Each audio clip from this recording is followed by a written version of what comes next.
Hello, friends, and welcome to the Collective Awakening podcast. And we're actually live in person today. Amazing. So it's amazing. And myself and Stephen are here as always.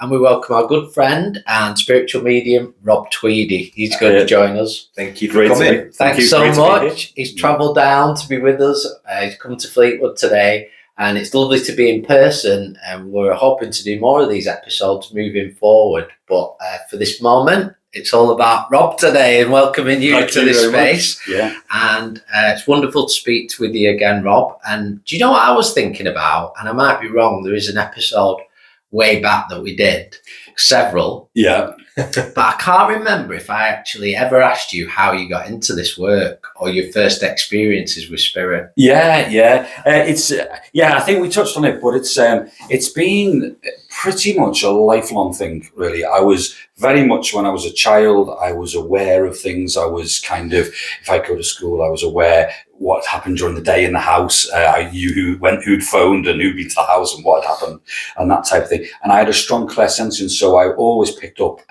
things like people's ailments, even like school friends and things like that. So I go into school, somebody would say, I've hurt your arm, and I'd be like feeling the arm as well. And so from a very early age, I was always kind of what I would say mediumistic and very sensitive to energy around me. It wasn't until I got to about maybe my teens when I realised not everybody was as sensitive. I think we're all mediumistic to an extent, but I didn't realise it wasn't just the norm, you know. Yeah. And by that point, I'd been seeing spirits, I'd seen many members of my family and things like this.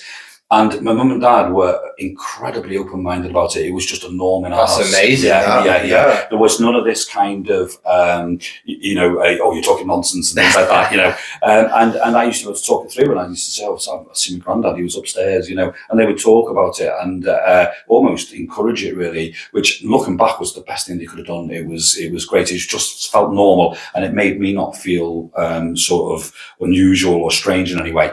And then it wasn't until I sort of got on with having children and got on with sort of life and stuff like that. And it was always in the background, and I used to do things like readings for friends and things like that. And it wasn't until a bit later on in my life, probably even into my 30s, where I really got sort of touched by spirit very strongly and very pushed in a direction and pushed into developing the mediumship. I was always interested in it. And it was becoming stronger and stronger. And then I just found naturally, the more that I was doing it, and it's very much a case, the more you do it, the more the connections are, the stronger the connections are, the easier it is in a way. And so as I was doing it more, I was getting more and more. And then a few years ago now, I actually sort of took the plunge of, I was working at a good job as civil servants and stuff, and I took the plunge because I got a real calling with it. And I was told, the very first thing I was told was, you will be provided for. I had almost a sort of spiritual voice came through, and I don't know who it was from, and it was this kind of spiritual thing saying, you will be provided for.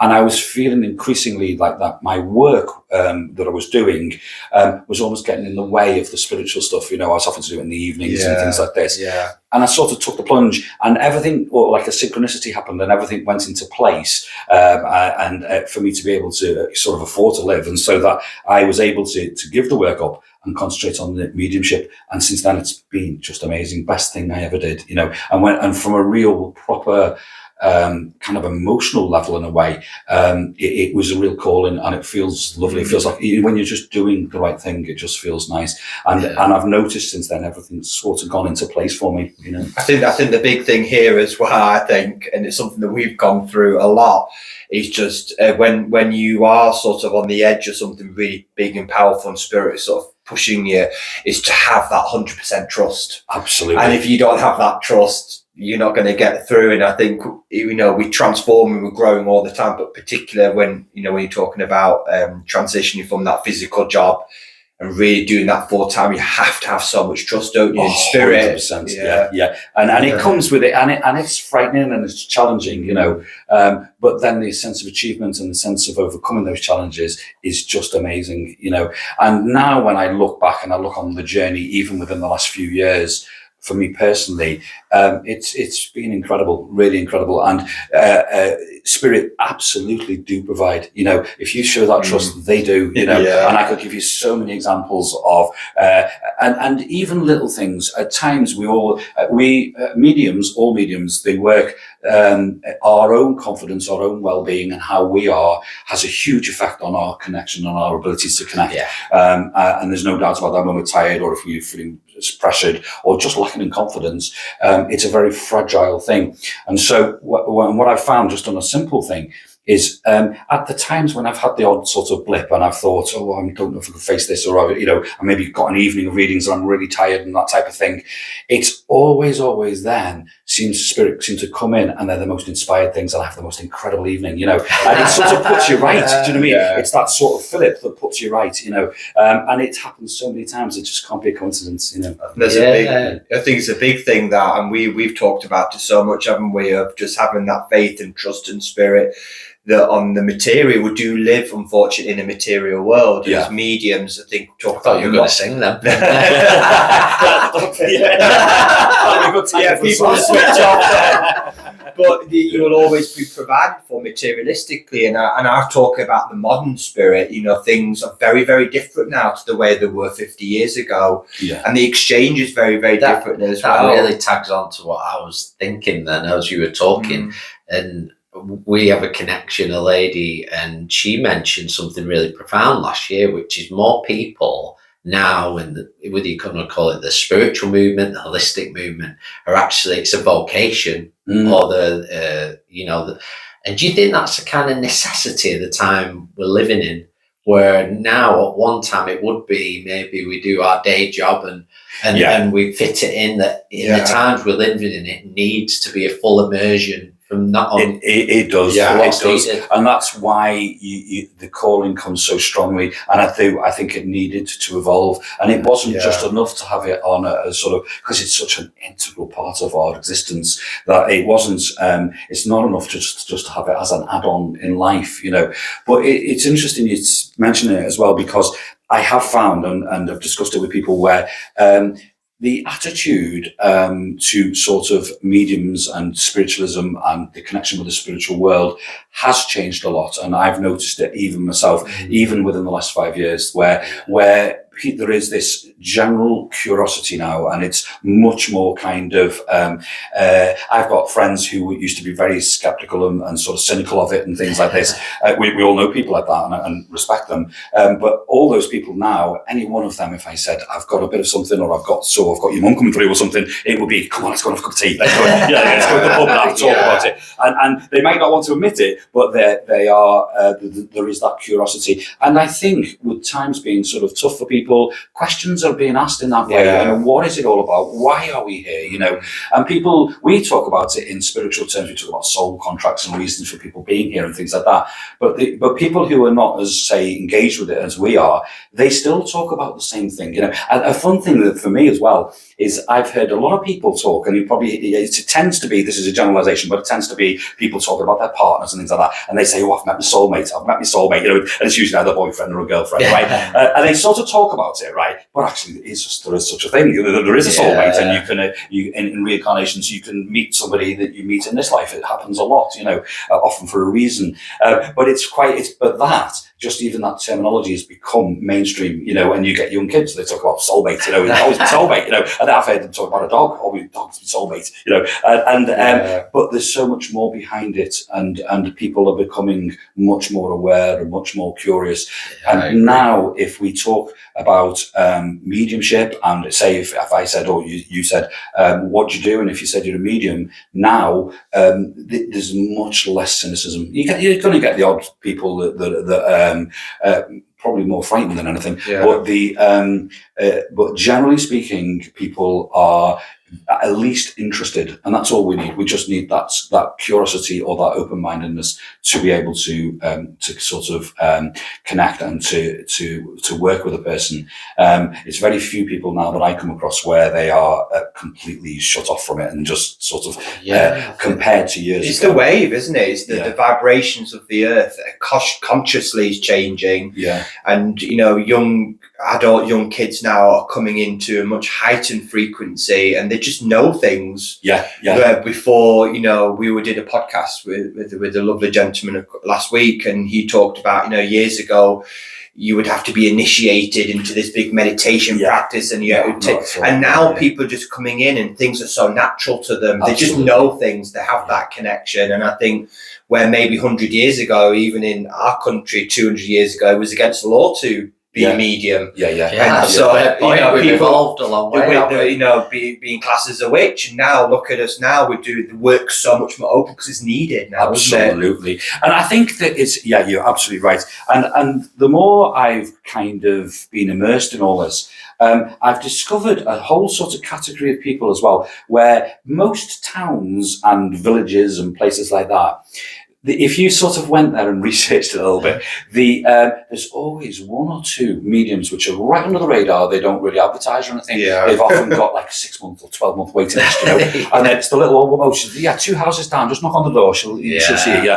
And they're incredible mediums, and they give the most incredible evidence, and they get people going to them for years and years. But these people, there's masses of them. Almost, I would say, in every community, there's a person like that where they don't necessarily publicise it. They don't necessarily do it on a big commercial scale. They are there just doing the readings, and everybody knows them. It's Mrs. Jones, she'll give you a reading, and it has gone sort of, as you say, been had to kept in that way, the people, they've almost come under the radar, those people, people wouldn't, only the local community know about them, but they would all get recommended, and everybody would know to go to that person, absolutely. And they're much more common, there's those people throughout the country, Well, it's like circles as well, these circles that used to go on above corner shops, and nobody would know about it, and people would sit, and the word seance is thrown around. Sometimes there's a bit of something that could be unsettling, but it actually was just a group of people coming together who were feeling things from spirit to exchange in whichever way, 100%, through clairvoyance or trance mediumship, and things have evolved over time. But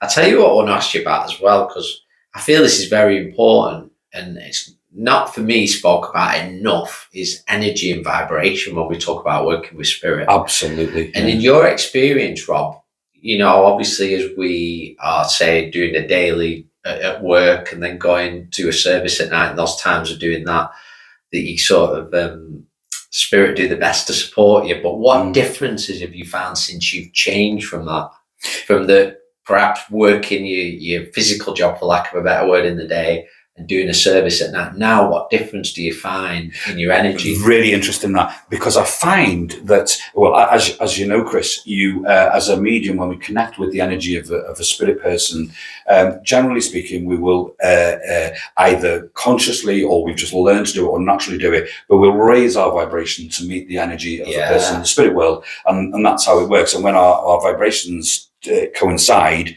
that's when we can get the connections, communications. We can make those connections. What I found is when there was a much bigger jump for when I was working normally to, if I say went out and then did an evening mediumship or something, it would take me much more to prepare. I would have to really get into the headspace, really kind of work on it to be able to get my vibration there, and hopefully it would work, and I would raise my vibration and get the connections.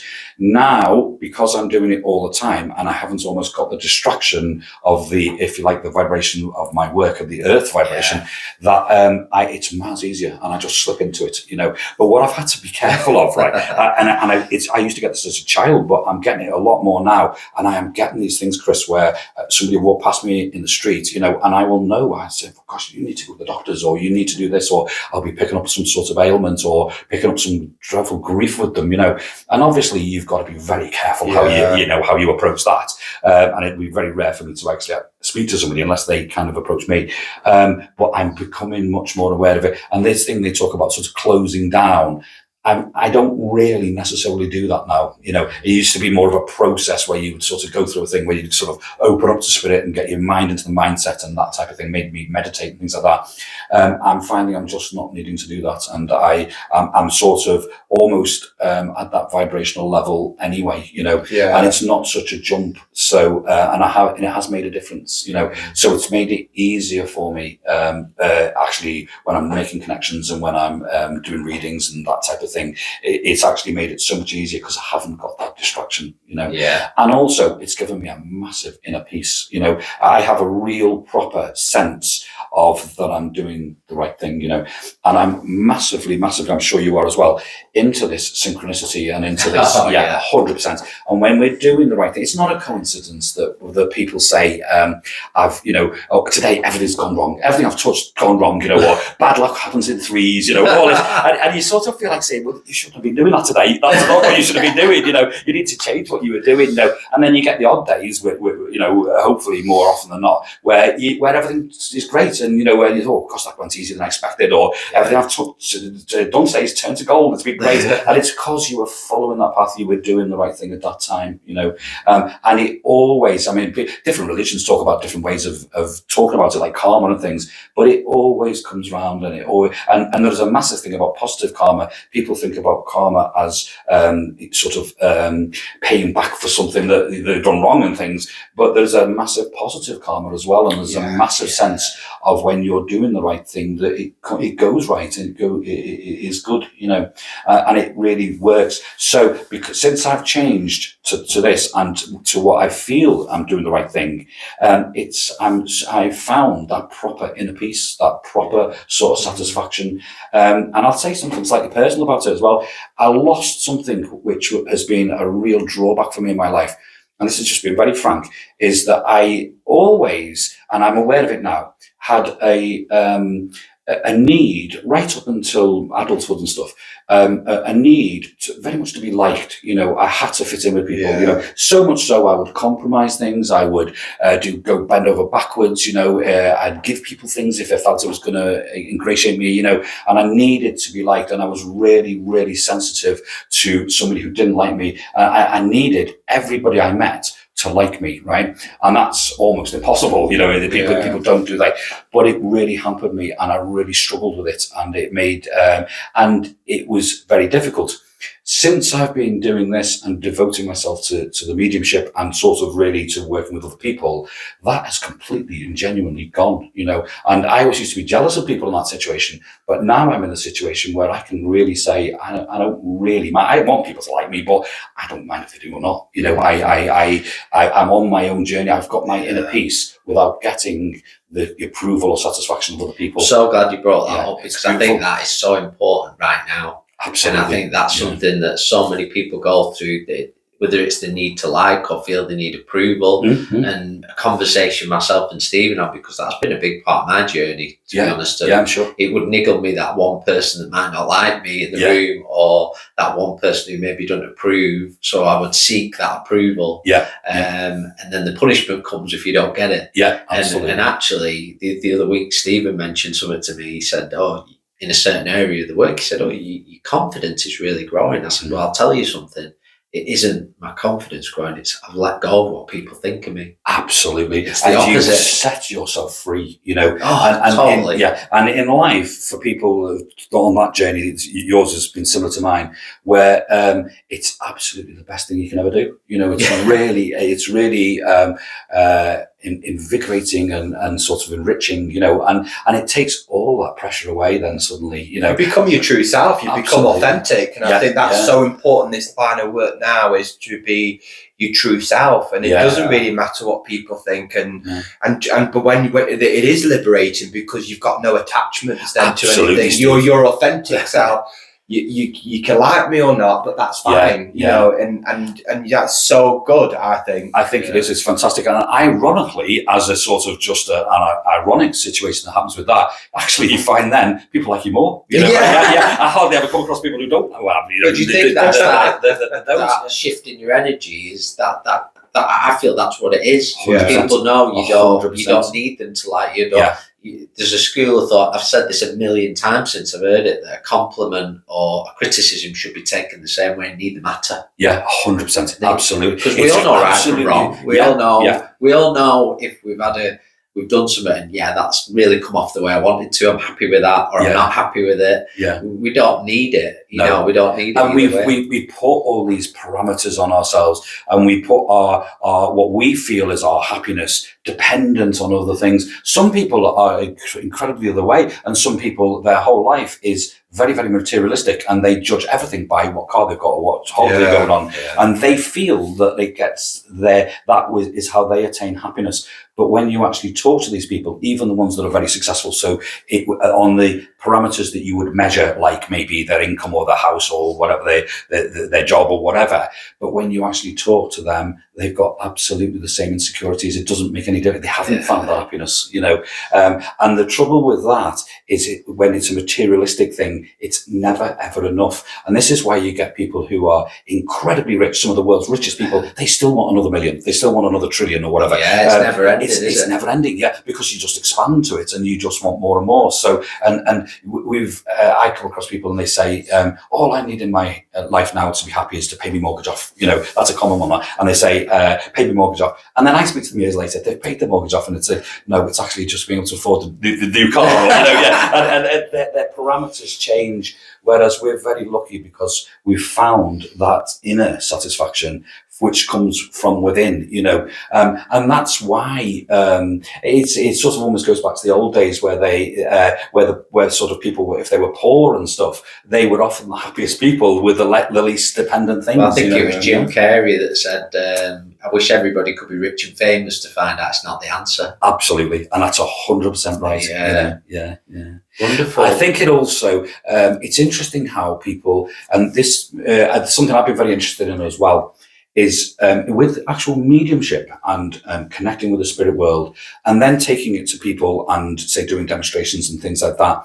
There's this real obsession for mediums, and if any mediums watch this, my biggest tip to a medium at the moment would be, don't set some sort of goal. Don't set a goal of everybody in the room saying yes to everything you've said and understanding everything right. Because quite simply, memories are not always right as well. Our memories are not a scientific thing. You know, you can remember a holiday now. I can ask you about it in a week's time, and you'll remember different aspects of the holiday, you know. Yeah. So it's not that type of exact science. And we try and put parameters on it, and we try and judge ourselves by, and we've all been through it, by the number of people who understand what we're saying and stuff. But they are a man-made parameter on it. You know, it doesn't need to be. That goes back to a bit of the approval thing on a different level. Yeah, it does. So we're looking for something that we can cling on to of ours, where if we just know, and trust, then it's going to land. Might not be that night. Might be when they get in the car, absolutely, and they go home. I think we've all had that experience. I have. When I've received a message and I've somebody's given me a name, and I've gone, well, I'll keep it in mind. And then as soon as I've got in the car, I can't believe it. I can't believe it. And it's strange how we sort of judge, and also I would say other people prejudge as well sometimes, because you can have a message, say, you know, which would you consider to be a better message or a better connection if you, say, told somebody, say, 5 or 6 facts about, you know, maybe something to do with when their birthday was or when they were born or who the brother is or whatever. So you tell them 5 or 6 facts and they don't understand some things. Or you come out with a reading where, okay, they're not quite grasp some of the things you've said, but something in there has changed their life or touched them, or that little expression, that little thing that the person says where they know that that's their mum or that's their nan, you know. And actually, none of the rest of the reading matters when that happens. You know, it's that moment they'll always remember. Then if you went afterwards and asked them, what was that reading all about? All they tell you is, well, my mum come through and she said this and she always used to say it, you know. So they know. And that's as much evidence as, I know, you know, there has been a lot of parameters set that way of what should be a message. But actually, you know, it is what it is, because evidence comes in different ways, and it's something I'd like to bring up, you know, for both of you to have an input on this, because we get a lot of people who will reach out to, you know, I'm feeling, they'll use the word I'm feeling, I've got a gift, or I have something, I have an ability that I want to hone in on. And some of the things we've discussed already, I feel are really important for anybody on that journey, anybody listening. But what advisement would you give to people? And I want to bring Stephen in on this as well, with somebody who's sat there and feeling like, where do I begin on this journey? I know I'm feeling spirit or seeing spirit. I feel it might be my journey to work mediumistically, clairvoyantly. Do I go somewhere? What advice would you give from your experiences? From my experience, there's several aspects to it. One of the most important things that you learn over time as a medium is you need to give off or to pass on the message that's come through, right? And there's no substitute for the more that you do it, the better that connection is. And it is that sort of analogy of they're ringing you on the phone, and if you're not answering, you can answer the phone, but then if you're not passing the message on, that stops there, you know. So you need to keep that flow going. So the first thing I would say is find people that you are safe with, that you can sort of almost practice on, you know, and get into that way, build up the confidence, and in a safe situation where you're not worried if it's not all 100% correct and things like this. But so that you are getting that flow, and the more you flow and the more that it's that you pass these things on, because part of the equation is the person who's receiving the message as well. Yes. Vitally important factor in it. If they don't understand a thing about it, then the connection's not there, you know. So it's finding a safe place, first off, to give off these little things, okay? And even if it's just something as simple as they pick up, like a clairsentience type thing, where they will pick up maybe, you're not feeling very good today, are you? Or you've been really worried about something. And as soon as that person starts to say, well, yes, actually, I've been feeling a bit tearful or something, you'll get more and more coming through, and just build on it then. And then you'll get to the point where quite possibly amazing facts come through. Yeah. So I would say do all that initially and trust. And what you mentioned before, trust in what you've got, you know, and trust in what you are feeling. And if it's safe to do it, give that off, even if it's just a feeling, oh, you're feeling very happy today, something good, you know. And as soon as you start agreeing and saying yes, your loved ones in the spirit will come through anyway, and then you'll start getting that, it'll start flowing. So that's my advice, is to practice it in a safe way to start with. That's what I think. I 100% agree. And I remember when I started off, and a lot of my practice was in an open circle. And I remember, you know, spirit saying to me, you know, they were giving me things before I stood up, and it was an agreement that I made with my guides. And then they come to a point where it's about trust here now, Steve, and we're not giving you anything until you stand up, and we'll tell you where to go. And I thought, and that really tested my trust in spirit. But I needed to, I asked for that. It was part of my learning. And until I stood up and didn't know where I was going, did then the message come.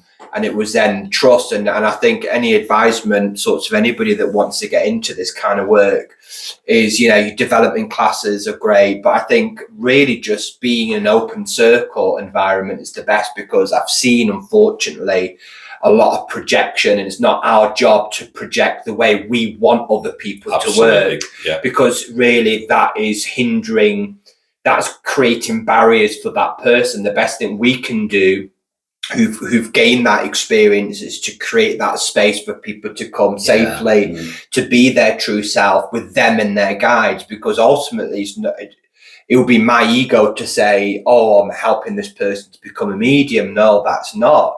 You know, you are already spirit, you are already connected. 100%. So you need to look at the barriers, the self-doubt, the lack of self-worth, the lack of confidence. That's the barriers we create. Yeah. We are spirit, we are connected. So my advisement is look at, you know, apart from sitting in open circle, do a bit of inner work. Meditation is great. Absolutely. Psychotherapy, look at your confidence and look at your self-worth.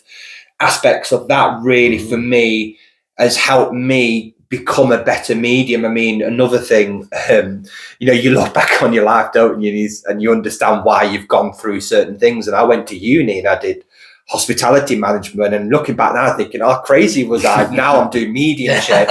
But what I learned through that was I learned about presentational skills. I learned how to speak properly. I learned aspects about myself that I feel that I would have not have learned, and that really helped me prepare me. I didn't know at the time, prepare me standing up, and it can be scary standing there in front of 200 people and you're shaking. And I think that's a good point you made as well, because I know we were talking earlier about you coming away from your job as well, Robin, but also to recognise that that's a huge part of our journey, that we were there for a reason. It might be to the people we meet, the skills that we pick up that will come into practice. So everything really good point. Synchronicities. So don't be sitting at home thinking, oh my God, I shouldn't be in this. You are where you need to be as well. And when people, you touched on some great points there, where you talk about, say, classes or development classes and structures like this, really, you can't teach the pure mediumship. All you can do is get somebody or help somebody to be in the best possible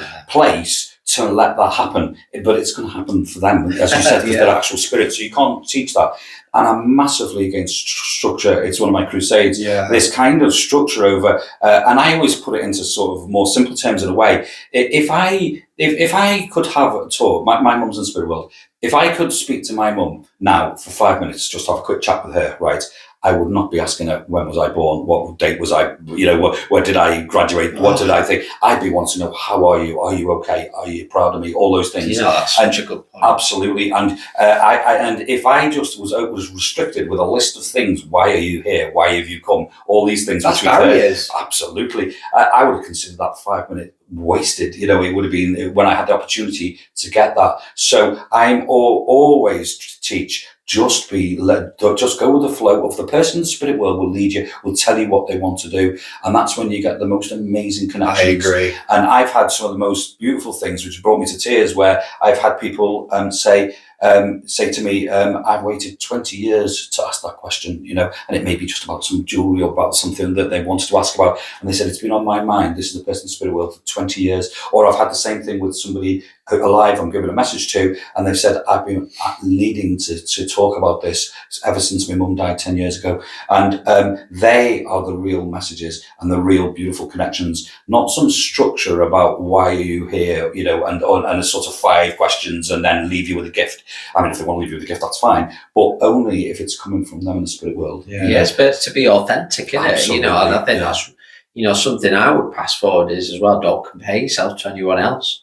Because spirit are working with you because of you, who you are. So you start changing who you are. It's a lesson I learned very early on.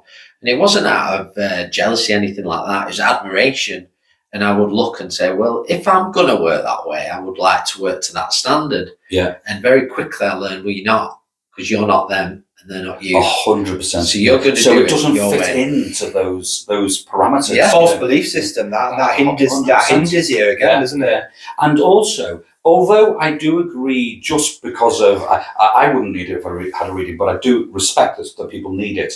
But the evidence of the person being in the spirit world and connecting, if you just do it naturally, will come anyway. It doesn't have to come in a natural form. It reminds me, I did a reading last night, just last night, where there was a lady I was talking to in the spirit world, and she was chatting away to me, and I wasn't getting even a chance to say to her, well, who were you married to, or the questions I wanted to ask. But what I'd noticed with her, when she was talking, and she had this unusual way of leaning forward, very engaging it was. She was an older lady, and she leant forward and stuck her head to the side. And I found when I was doing the reading for the person, I was starting to do it. So I stopped for a moment. I said, I'm going to say something very strange here. Did your nan used to lean forward and tip her head to the side like that because I'm finding I'm doing it?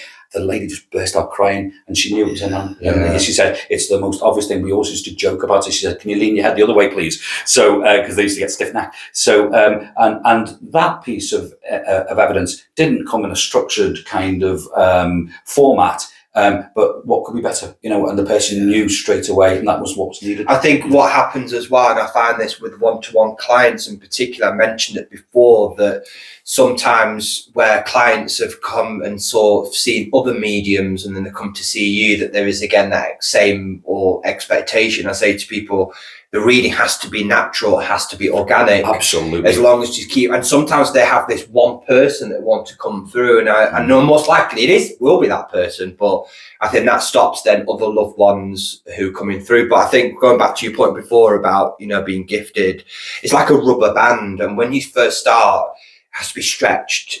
it has to be used. You have to pick up that telephone, you have to use it. And I find that and I remember for years we were doing what we call experiments. And experiments are great because we do hundreds of different experiments, and psychometry, ribbons, crystals, and cards. And a lot of places don't work that way because it's this rigid way of very dogmatic. And yet you can work with bones, you can work with jewelry, you can work any way you want. And absolutely. I think that really helps people's confidence, I think, on the experimental side. And it really stretches that gift that you've got and really opens you up, I think. I totally agree. I totally agree. And that's a very good point as well, is all those things you've mentioned and cards and different things, I mean, essentially, they're all ways of connecting with the spirit world, different ways, absolutely. And so for our own psyche and our own mental makeup, certain things may suit certain people much better and flow more freely. So certain people would really always like to read cards, for example, and other people don't like them at all. And it's just what suits us. So I agree with you there. The experimental side is good, and it's good to find what sits nicely with you. Say ribbons, I would do, say, a ribbon service, and really I would just be doing it through mediumship. I probably would, I might refer to the ribbon, but it wouldn't be for a connection. I've seen people do them in a beautiful way, and where the colour of the texture and everything about the ribbon seems to have some major significance. So it's what works for that person, but it's all different ways of connecting with spirit. It's like an expansion, isn't it? It's like you say, everything comes from the spirit world, but for example, I've always liked working with cards right from the beginning. The tarot cards were the sort of the entrance way for me. It seemed to just expand something in me. And tea leaves. But I find that the core is that, of course, the spirit world, but for me, it's amazing as well in terms of variables. When I could, and this happens a lot in some of the readings I do, is I'll ask them to choose certain cards at the end. And we could have been gone through all the way to the message, and they pick that card, and that's exactly lines up with what's been said. Always happens, to me, doesn't it? It's just the sweet spot, the undeniable, because you pick the card, and that is, and it also happened, sorry, Stephen, just when, I want to go back on just when you said about certain mannerisms with people, I'm sure you both had this, where you could be saying, did your dad used to do things this way, and they'll actually feel that person coming around them. And at that point, they'll get very emotional. Connection that is. They get shivery. 100%. And they've never had a reading before. And at that point, you can say, you may deny what I'm saying, but you can't deny what you're feeling right now. And I've had people stop in the tracks and go, I need a breather. I can feel that energy coming in. And because so it's almost coinciding with what you're saying. Well, it is. And it's beautiful. And they are the most memorable. And I totally agree. I want that. One thing that just always stuck in my mind as just the most lovely compliment, but I'd done a reading for somebody and they just gave some sort of feedback on it. And they said it felt like I was talking to my dad. Well, what could be nicer? I didn't deliberately do that, but I agree with you. I agree. And so moving that full circle, it's this structure. It's a barrier if it's too rigid. It's just it doesn't need to be structured in that way. You need to just be absolutely true to what you get. Even and I'm sure you both found sometimes things which you almost feel slightly uncomfortable to say or are a bit sort of edgy or something are often the amazing moments. They're often the wow moments. It's truth, isn't it? And, I've seen people stand up in open circles, which I agree that they're great. I do, yeah. If you're feeling things, get to where there's an open circle, get to where there's any sort of meetings or groups that you can talk with like-minded people that are going to think you're crazy. They're going to be probably going through a similar thing, but I've seen people get up in open circles who maybe been to certain awareness classes that have been, for me, a little bit rigid. And they've given wonderful messages or a little piece of information that means a lot. Then at the end, this pressure comes on and we go, I must give a flower now. Yeah, I've always been taught. And what a shame, because actually the essence of that message was beautiful, and they might have had the most incredible connection, but it sort of almost detracts from it, doesn't it? When because they feel, well, I must give some sort of gift, and they go, oh, what shall I give? And it's just such a shame. Whereas if they'd actually stopped that message at that point where they'd had that beautiful connection, it would have been so much better. And you picked up on a very interesting thing, what you said, Steve, there as well. I do totally agree with you with open circles. That are a good format for practicing. And what I would say is, you can take, if it's something you're wanting to develop and you're wanting to expand it and expand your expertise with it in a way, when you go to open circles, not necessarily concentrating on what the person is saying with the message, because that's very individual, very personal, but how they present it, how they present themselves, maybe phrases they use, how they sort of come across, are all things we can learn from. And they're things where you could go to open circles and take the best bits that you see. You think things, oh, that sounded nice, or I sort of engaged with that person. They're good preparations for things, as you said, like how you present yourself and that type of stuff, whether you speak softly or loudly and things like that. And so I would say that's an important part of it for the presentation of it. Take the bits that you like from other people and learn from those. The actual messages themselves in some ways are less important because they come through you anyway. They come from the spirit world anyway, so they're going to be individual. Yeah, I think that's a good point, and we can all inspire each other and exchange. Yeah. So, for example, you may go to an open circle and meet somebody that's working very, very similar to, and I thought that was a bit weird, but yeah, you're feeling that as well. So it's almost, that's a good inspiration and exchange. We've gone away going, I'm going to stick to that now. Yeah. You don't 100% stick to it. You don't want to, I think we call them limiting belief systems, and we all have them. And that really blocks the mind. 100%. Super strong. And the best thing to do is, my only advisement that I would suggest to anybody listening to the podcast is personal responsibility. Is always be responsible with your words, as long as it's kind, but the message, the essence of the message. And sometimes you think, am I going to share this? Sounds really weird. And when you share them, it's like they're blown away. Yeah, absolutely. This is the most unusual messages. Can I say that? Yeah. I think we've all had I'll tell you a funny story about the cards. And I make my own sort of animal cards, and people can take them with them. And I was saying before to this lady, it was last year, and I was talking about it. I said, I've got this hippo spirit with me. And I was describing this hippo, blah, blah, blah, blah. And she could take it. She could understand it. I think it was her mum's favourite animal. And I said, and it was a box of about 100 different animal cards. And you picked it out, and it was the hippo.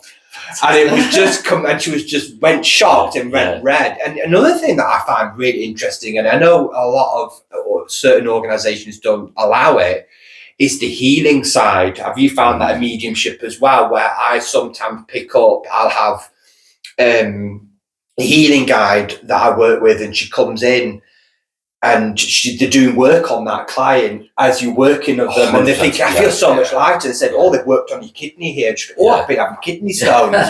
So that's a no-go to a lot of places. But I find that's another aspect. Have you found that as well? 100%, yeah. And we don't ask for it. That can be in the middle of like a clairvoyant reading or something.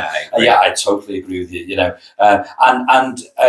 The connections and like readings and those types of things are massively healing in themselves. The essence of them is healing, and it is. But yes, I have the same thing, and I've had it similar to you, where they've said they've come away and said, I actually feel physically better. I've been suffering with me back here, and I've sort of had this sense as if somebody's been sort of rubbing hot oils on the back or something, So it's so very much so, but we don't necessarily ask for it. It just happens, doesn't it? And it could be argued that everything in this work is healing in a way. It's the emotional, the physical. You can literally see, I'm sure you've seen it, Rob, plenty of times, is you can see the relief coming people, guilt being lifted off, pressure they put on themselves perhaps coulda, woulda, shoulda in connection with a relative that's passed. Yeah. Could I have done more? Yeah. And just to hear those words, you know, you did everything you could. It was Absolutely. my time. We do in bereavement. I do a lot of sort of bereavement counselling and end of life counselling for people.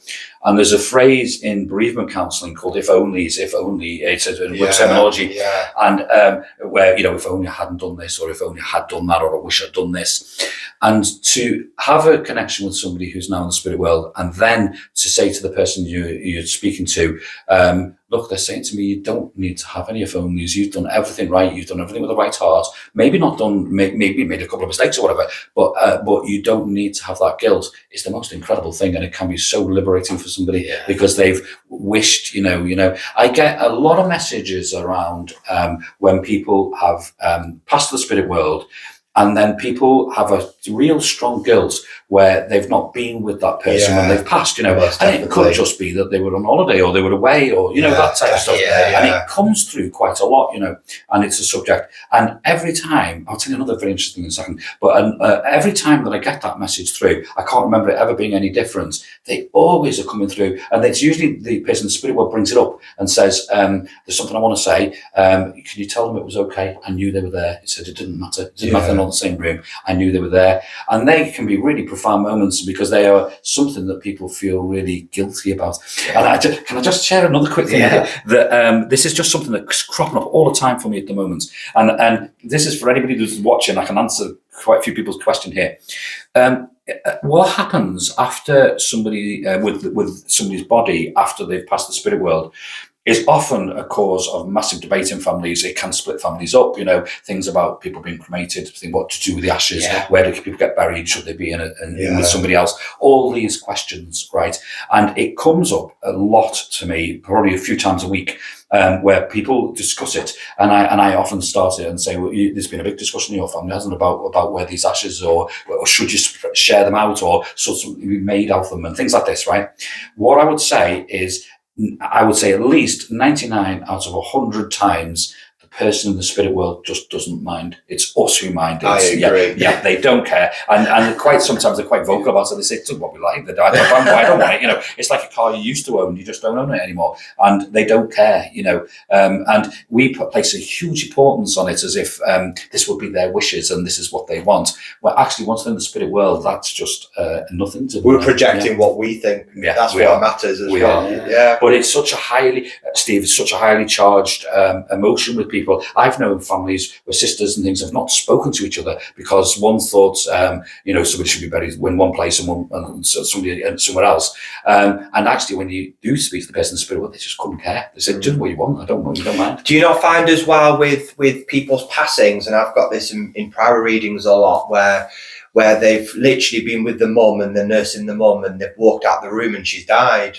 Absolutely. And then they feel guilty. And a lot of the time I find that from the spirit side, they say that sometimes we can energetically, consciously try to keep that soul there. Selfishly, 100%. We do that, don't we? And actually, the minute they go, they're free. So in a way, I wrote a poem about it where really, in a way, it is selfish for us to want to keep our loved ones suffering in that bed. And actually, the best thing we can do is to give them permission. Absolutely. To say, 100%. You are going to be, because they're fine. It's a celebration. They're going to be absolutely fine in spirit. You know, you sort of broke a conversation yesterday with somebody, a friend of ours, and we were talking about sort of end of life care when somebody finds herself in almost.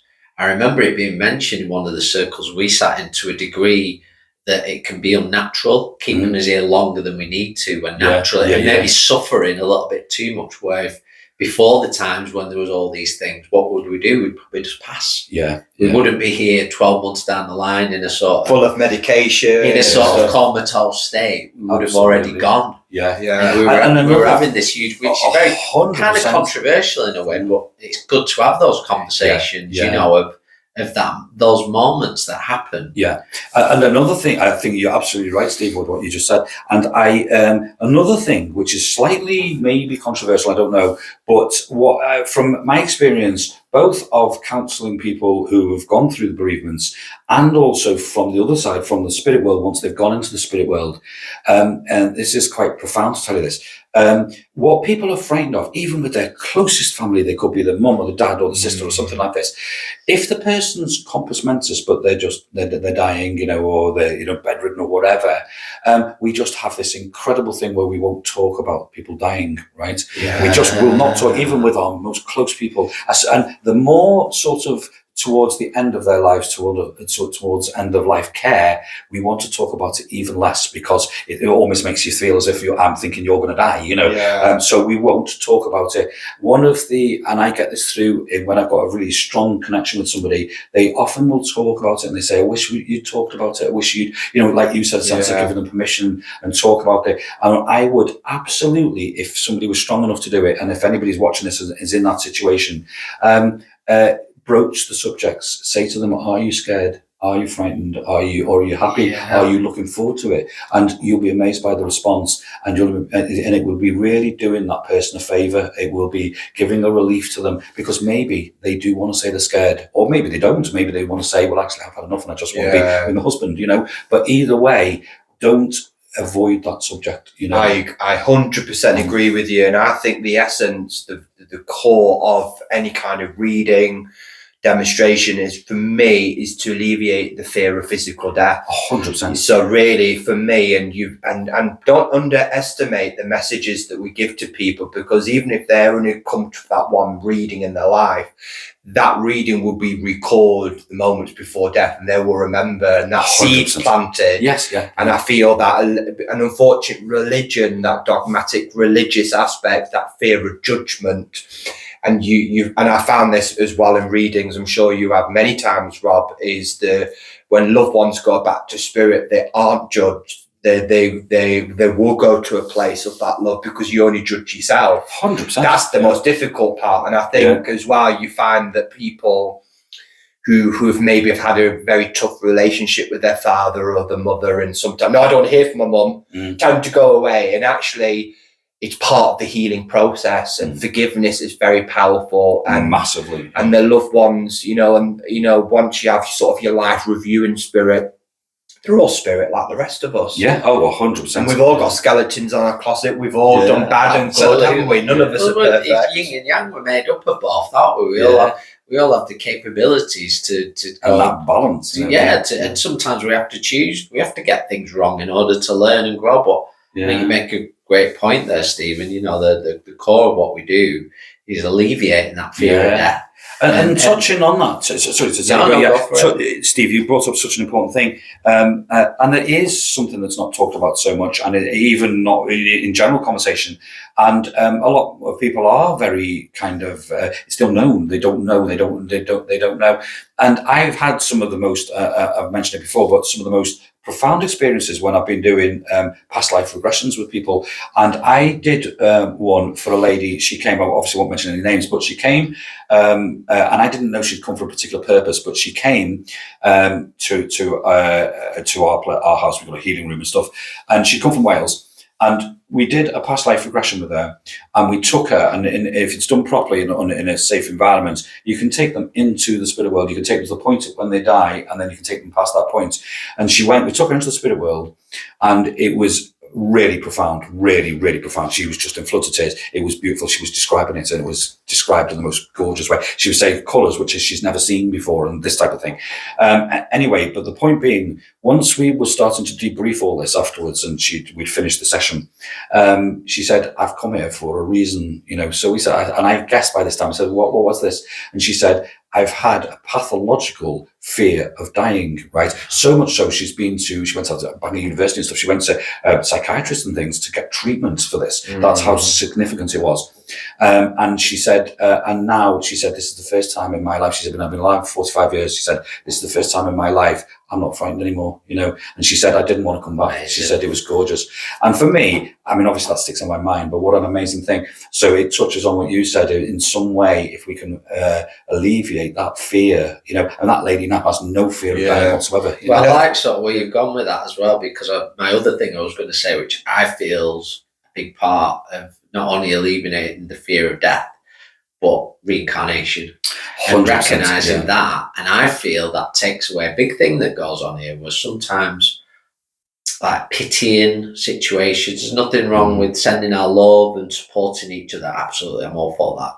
But in terms of that person, but they've chose, remember, and you might not, that they've chose that path. We might not agree with it, but they've chosen might not that understand path. it. Yeah. It's not for us to understand. And something I'm trying to get into more and more, stay in your lane. Yeah. Do what you can, but that's their path.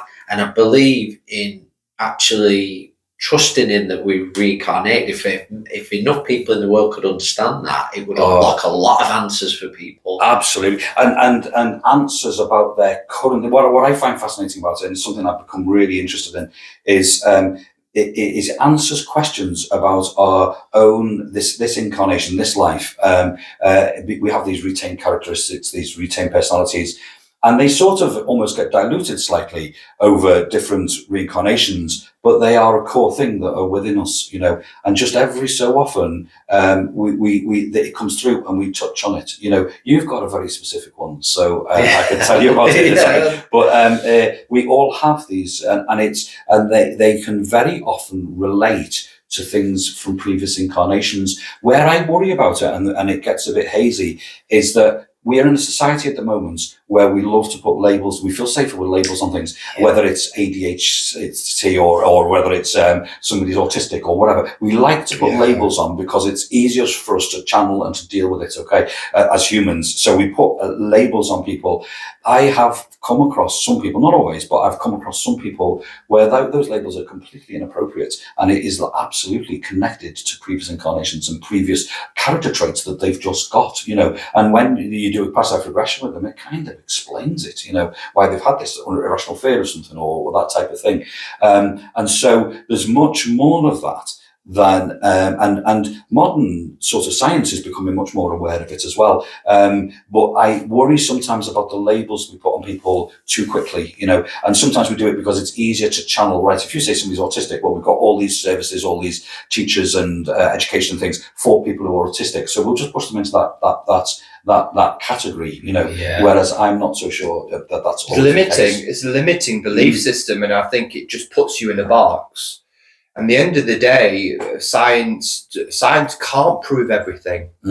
You've got quantum, we call quantum healing, or there's aspects of mediumship that can't be scientifically proven. People push on the science side so much, yet you can't prove everything with science. Science only proves 12%, 14% of what happens in the world. It's a limiting belief system. It hinders. I agree. It's like, and you both make excellent points there, where I really feel it unlocks a lot of those answers in even in the individual, in not quite understanding. And it's not about going back and I feel most people will get a bit of a shock because they expect to be taken back and find out they were Joan of Arc. Of course. We're actually very normal people. A lot of potato lives. A lot of past lives can be what we call potato lives. You had this family, but there's something there, a core and essence of who you are, and I believe it helps us to remember. But it's because there's so much, like you say, labels, and I feel I've seen it with people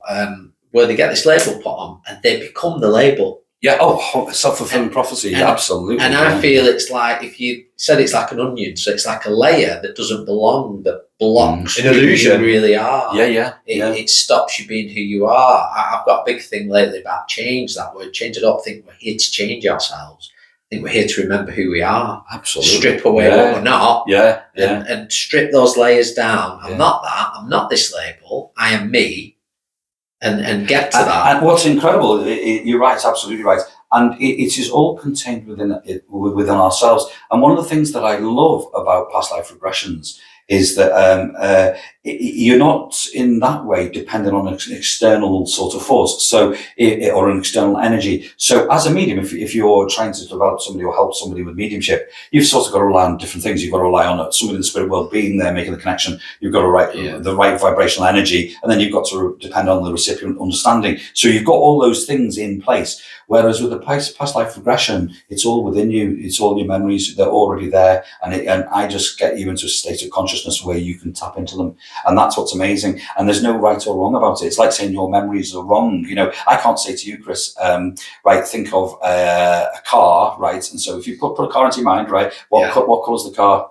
Red. Right. I can't now say to you, no, it wasn't, it was blue. Because it wasn't. It's a fact, you know, it's a fact. Your memory was, it was a red car. And it's the same with the past life regression. What comes in, you don't have to have the debate about whether it's, you know, my consciousness and those types of things that you might do with mediumistic things. With past life regression, you don't have to be medium or anything. It's just tapping into a resource that you already have within you. You know, but indulge me for a moment because I'm fascinated by something with you.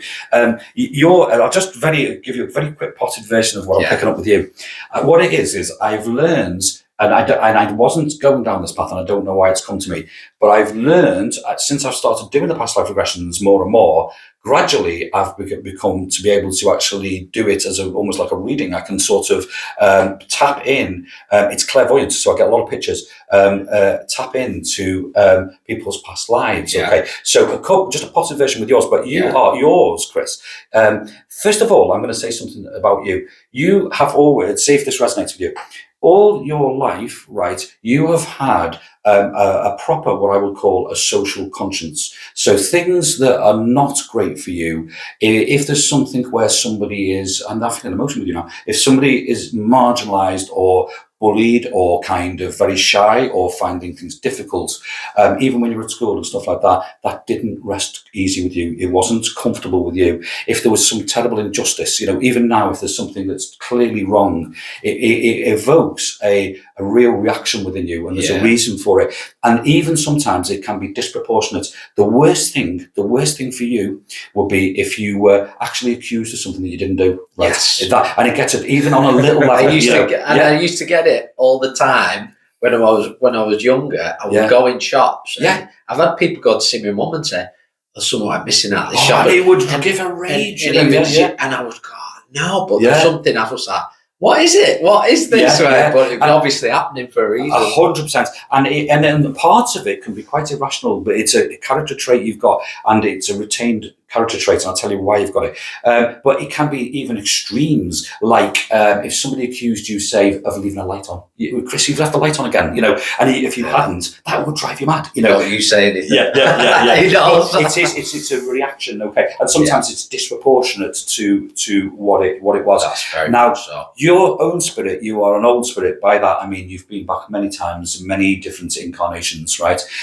There is, just to give you a sort of quick factual thing, there's a place, I think it's called Aylesbury, right? Either Aylesbury or Avebury, I'm not sure. Yeah, I think I know Aylesbury. Yeah, okay. There seems to be a connection with that there with you. I think, no, Avebury, I think it is. Right. Avebury, right, a place called Avebury. And I'm just to tell you something, I think you will go there at some time in your life. It seems like an inevitability. You'll be drawn there because there's been a connection there.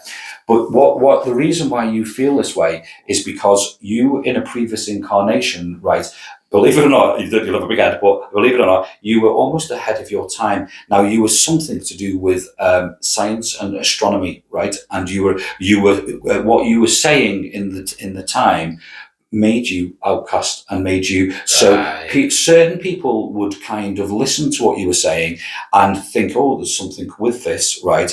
But actually it was sort of controversial. It wouldn't be controversial now, but in that day it was. So you were marginalized, okay? So much so you there was only a very few select people that you could talk to about your views on how planets line up and things like this. It was to do with astronomy, and so you had sort of had to live looking over your shoulder a little bit. So that retained characteristic with you is on a superficial level, you're probably interested in astronomy and things like that, or they interest you. But on a deeper level, it's this feeling of being mistrusted and sort of having to almost in modern day, like watch your back a little bit, you know, and it's a heightened feeling with you, you know, and I think you've, don't take this the wrong way, but a little bit struggled with that all your life. It's been a theme you're absolutely right. In your life. Yeah, something I've had to work on. I don't mind sharing it because recently I feel, in the last few years I've sort of overcome it.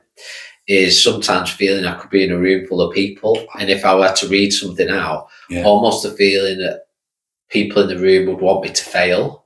Yeah, and I've had to change my mindset. It was a total false belief system that's actually they're all there willing young going, this is going to be really great. We're looking forward to this. And shifting that mindset.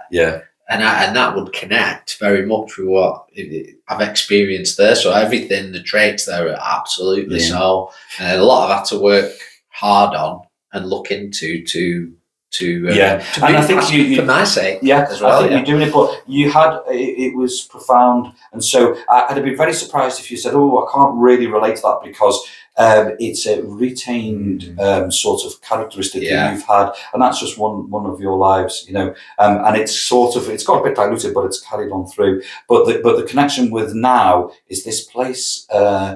Avebury. Do you know what I'm being told about? I don't know if this would. Maybe we'll Google this in a minute. I'm being told to do with either a stone circle or stones or something, and the place Avebury. So I don't know if that exists. So we maybe I'll look that up. Check it out. But anyway, that place. I think that you had an existence there or an incarnation in that place. And if it does exist, we'll have to look this up. I could be talking nonsense here. If we look that up and it does exist, Chris, I would massively encourage you to go there. You'll have the most amazing experience if you go there. And I'll just share one last quick thing with you about this. I did a reading with somebody, and it's one of my favourite little things, where just before the lockdown, I got an email of somebody, and it was from Anglesey in Wales, and inviting us, me and Emma, my partner, to a wedding in Anglesey. I said to her, "Do you know anybody in Anglesey? Do you know anybody there?" I said, "No." I said, "Well, we're invited to a wedding here." I read it a bit further, right? And I'd done a past life regression with this lady, and she'd lived in Anglesey in a previous incarnation. And whenever that happens, if you go, once that's unlocked within you, and I've unlocked that thing about that place, Avebury, once that's unlocked within you, if you go back there, there's amazing feelings of deja vu and feelings of comfort and warmth, and as if you know the place and stuff. And for some reason, and I don't know why, always some incredible encounter there. Like you'll make a memory, you'll sort of say to each other, "Well, God, do you remember what they said to me when we, do you remember what that woman said to me in Avebury, 10 years ago," that type of thing. So basically this woman had written to me, she said, "I did what you said, and I've been back to Anglesey." She said, "I've met a bloke there and we get married and you're invited." So I'm not suggesting that will be as profound for you, but that's an example. But it's an amazing experience, and thank you very much for sharing that. It's absolutely spot on, really resonates with me. It's particularly the traits. And it just shows you, it's another great example of these traits we pick up and looking at them and talking about them. I feel it's covered some great subjects there to do with us ourselves, grief, talking about death and talking about these things. If you ever notice you do that, and it can be very triggering to look at those things, but it's where the growth is and the progression. And isn't it funny understanding who we are? Absolutely. And isn't it funny as humans how, say, for example, say birth and pregnancies and things like this are absolutely 100% to the person the same number and everything as the people who die. Yet in real terms, we're quite happy to talk about babies and pregnancies and television programs about it and all this stuff. And people aren't cynical about it and don't sort of say, "Oh no, actually you were created in some other way," and all these things. It's all totally accepted. Yet you start to talk about another equally important part of life, which is us dying, the mortal person dying, that suddenly clams up and it suddenly becomes sensitive. And if you're not careful, you're a bit sort of marginalised for talking about it and that type of stuff. Whereas it's an integral part of life. Our ancient ancestors, they had a very different understanding about death. It was a celebration, and I feel that particularly in the Western culture, how we perceive death and funerals, very morbid, very dark, very much so. And actually, and I find that with grief comes with a lot of regret, and we shouldn't have regret for anybody or for ourselves. We've lived our life, that person's lived that life how they've wanted to live, and it's about letting go of forgiveness and celebrating, even from the fact that it's changing a lot as well, from wearing black and people wearing more colourful clothing. And modern day music coming in as well. I mean, that's just a given thing that was brought in a long time ago now. Of somebody picking a particular song that meant a lot to them. And they do they've started calling funerals a celebration of life, haven't they? I much prefer. I would. That's got to be progress, hasn't it? That's. But I think another point I wanted to make from earlier on, and then anybody listening, you know, when we're talking about somebody dying and somebody, at the end of the day, none of us are going to get out of here alive. We all have to make that transition one day, is that you are never, ever alone. 100%. And there will always be someone there that will come and will greet you and will be part of that transition. And I think that's where that fear is, that fear of judgment, fear of being on your own. Yeah. And the hardest times I've gone through grief the past 3 years, losing two really close friends and losing my mum. Even me using the word losing, I've not lost them. Again, you know, see the words that we use, the words we use, they're not lost. Even when we use rest in peace, wow, they are in peace. They're fine. Why are we using these kind of words? So yeah. And I can see it more and more. I'm glad you mentioned it today, Rob, of discussing that word grief in the spiritual movement, because you know, we are working with a lot of people who are grieving, and I believe that grief is very much a process that we've got to. I mean, I've experienced it, as I'm sure we all have, where you could be speaking to somebody that have held that for 8 years. They might not have cried for 10 years, and they've held it. For whatever reason, and it's so powerful. Even just sitting and discussing, have that conversation, and I do feel gradually things are changing, and maybe that's the why, in a way, the intensity of this work has ramped up a lot. To resonate with that changing time, celebrating somebody's life. Absolutely. Not looking at a completely different way of looking at it. Yeah, what could have gone wrong. Look at their achievements. Look at who they were. Celebrate. You know, I said to people, I've said it to Stephen a few times when we're joking, really.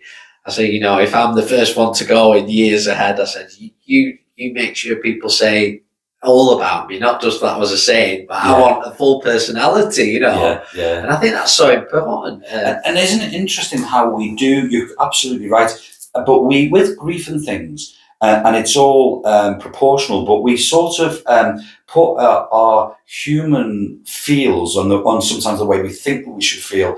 We project that into how we're dealing with it.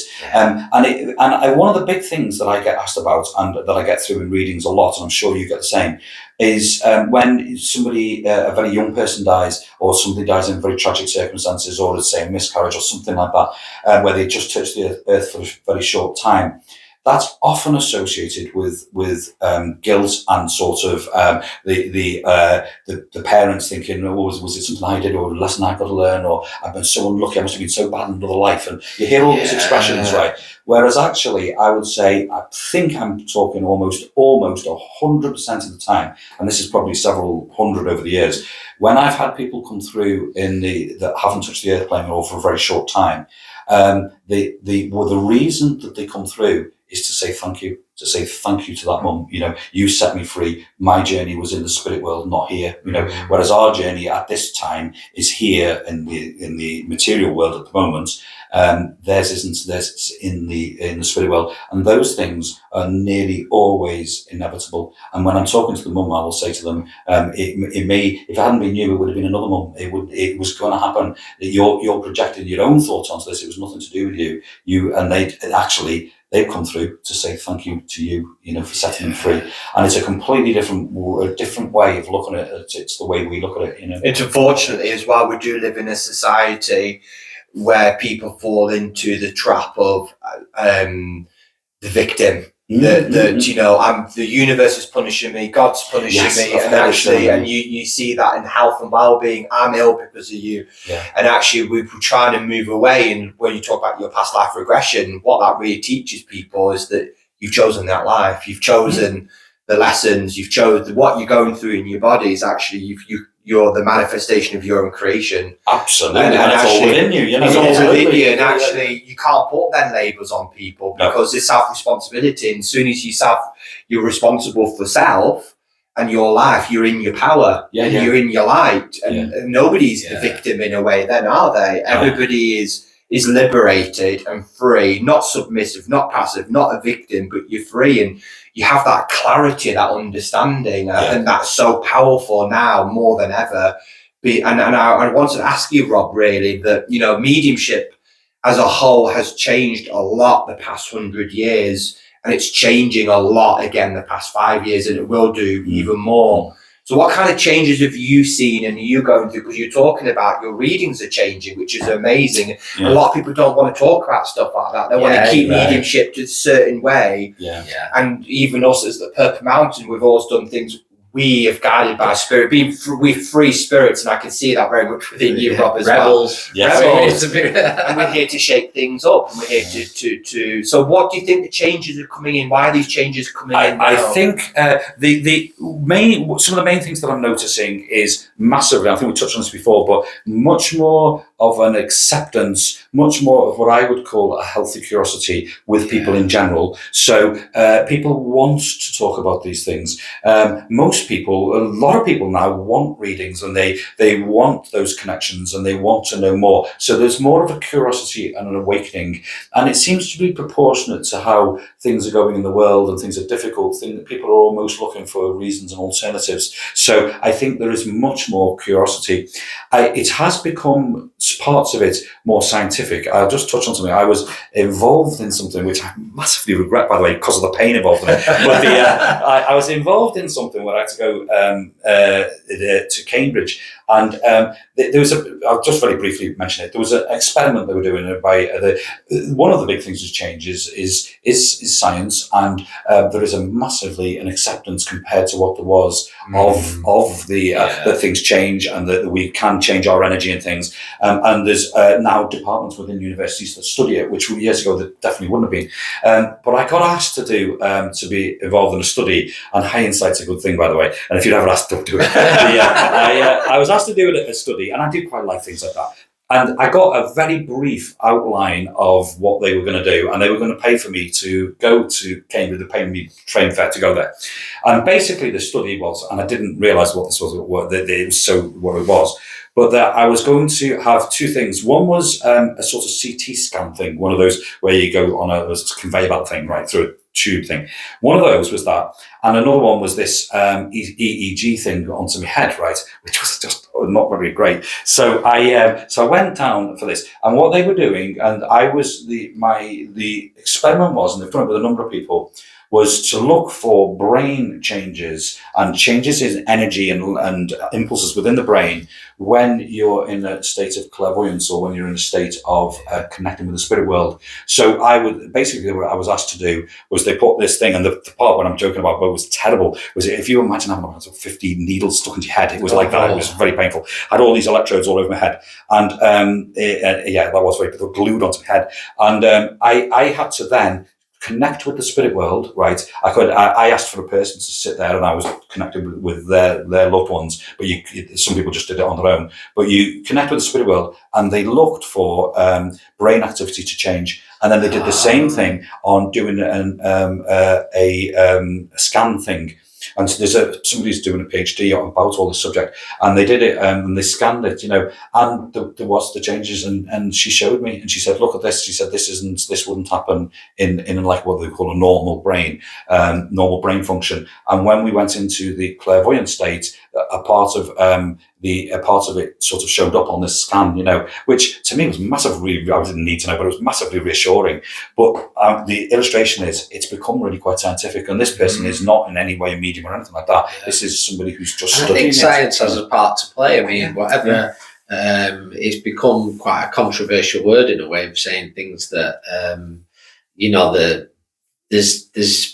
there's not so good parts to everything, but it doesn't mean like that should be dismissed, because I feel we were brought into this work on some of the scientific side of the physical mediumship side, which is all about what you see, feel, what you can physically see, and that's very scientific in the way it's carried out. And a lot of this work is sort of carried out in a scientific way, even with a circle. Yeah, because we talk about energy, don't we? Yeah. We talk about energy. You'd have the room clear. You wouldn't bring things like mobile phones or bits and pieces in the room. You'd eliminate the variables. And actually, a lot of what we do in this work, we eliminate the variables so that what's being brought forward can be gone, well, it's undeniable. Yeah. So I feel that scientific aspect, it is part of it. Yeah. It should be. Yeah. And so I think it's got a part to play. Obviously not getting the things, because that doesn't sound that wasn't too good. Yeah. But it's showing people. Absolutely. And there was another fascinating experiment that that went on, where they were doing experiments with people's etheric fields and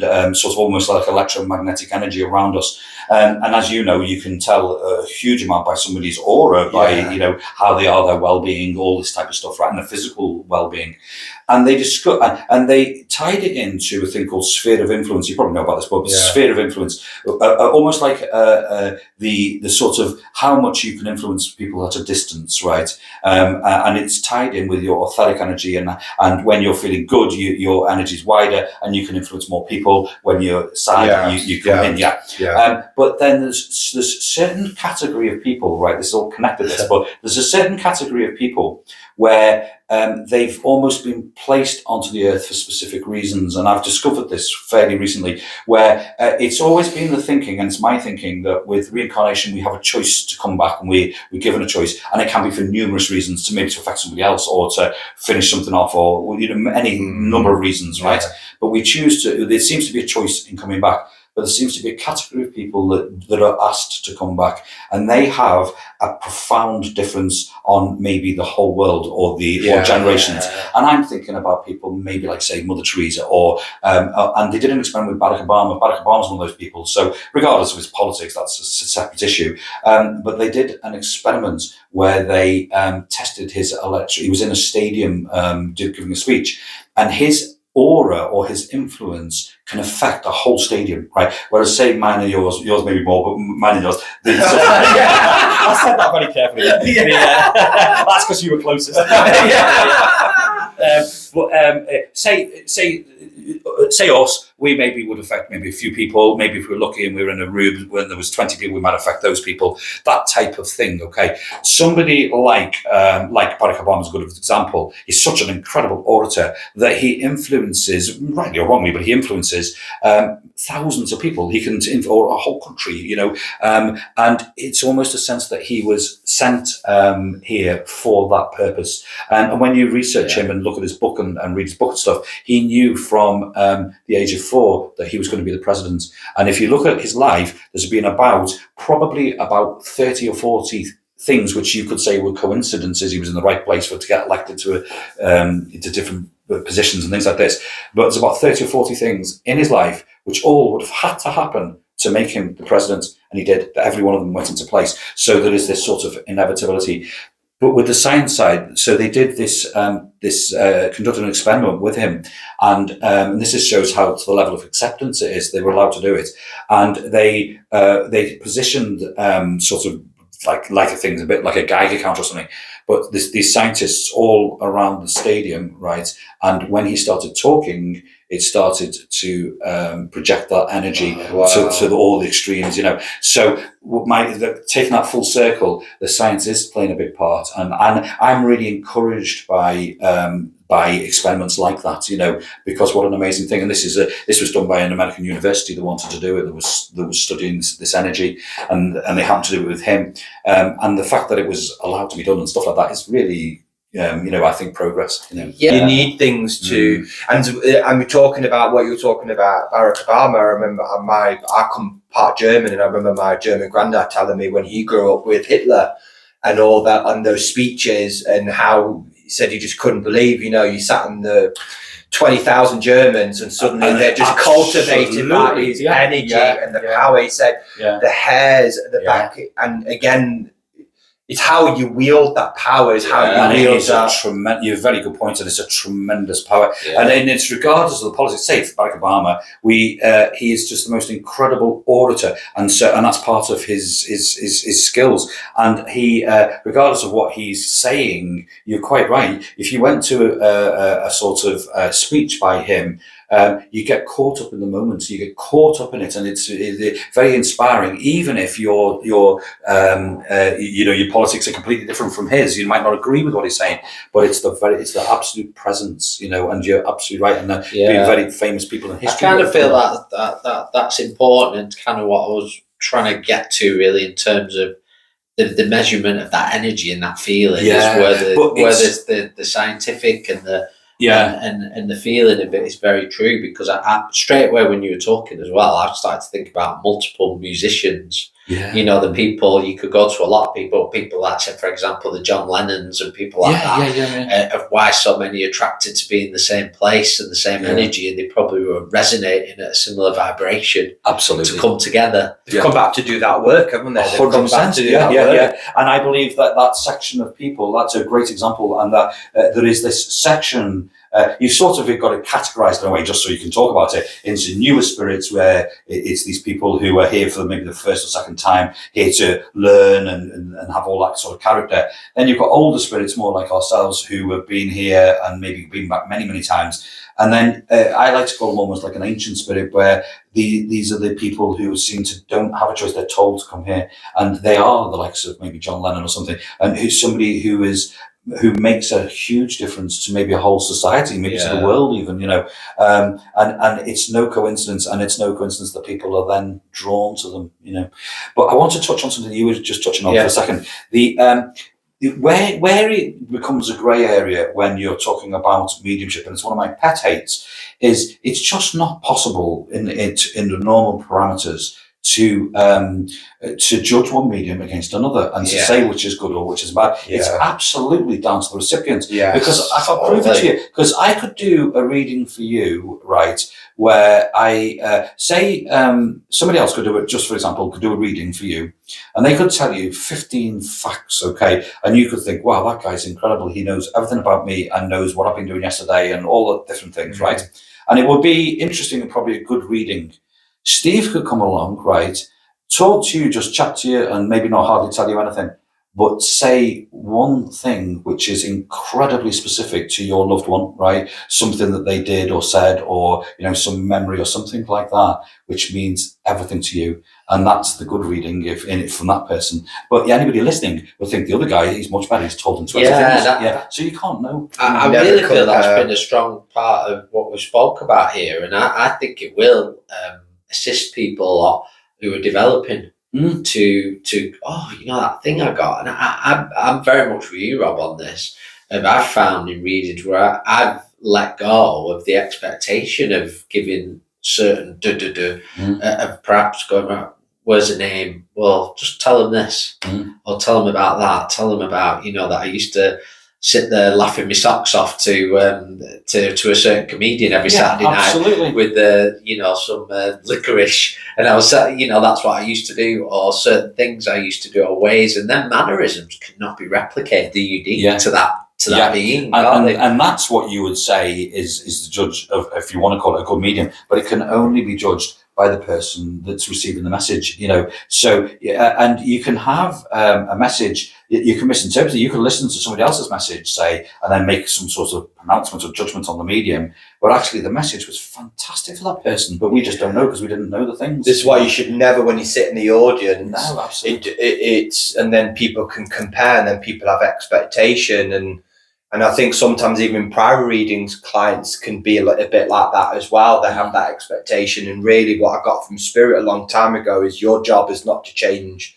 You're not there to change that person's mind. You give what we're giving you, or what you're sharing, and what they do with that, with that proof and the evidence is down to them. It's not your job to change. So, because then you're influencing, and if you speak from truth and love and trust, then that message will resonate no matter what. You just know, don't you? You know, sometimes it's like I've had messages, and in a way now, to be fair, people don't need to prove Spirit to me. Same with me, yeah. But I just know they've got that person. And they might be actually even struggling to describe it as it's coming to them. I just know who's with you already. It's all right, you can just tell me because I know they're there. And I think everybody gets that. I don't think that's unique to me. And I went with this, no, you're right. And I don't often go for readings for people, but I went to one because it was somewhere down south, and it was a sort of Indian day where they had Native American Indians and stuff like that, and the people with wigwams and things. There was some sort of society thing.